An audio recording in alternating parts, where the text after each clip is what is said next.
Hey everyone, welcome back to the channel. In today's video, I'll show you exactly how to copy a base layout in Clash of Clans, whether it's from another player, a link online, or your own war base. Let's jump right into it. If you found a base layout online, here's how to copy it. Tap the layout link, usually found in a website, video description, or social media. It will automatically open Clash of Clans and prompt you with, "Do you want to copy this layout?"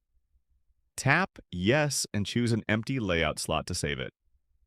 Done. That layout is now ready to use and edit. You can also copy layouts from your clanmates or anyone during war preparation.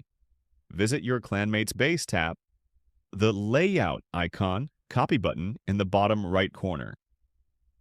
Choose the type of base, home village, war base, etc. Save it to an open slot or replace an old one.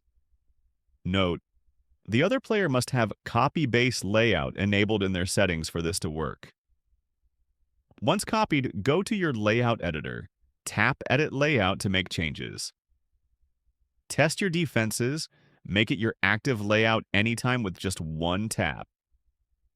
Perfect for farming, trophy pushing, or wars. And that's it.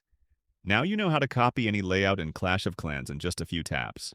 If this helped, drop a like, subscribe, and let me know in the comments your favorite base style. Thanks for watching and happy clashing!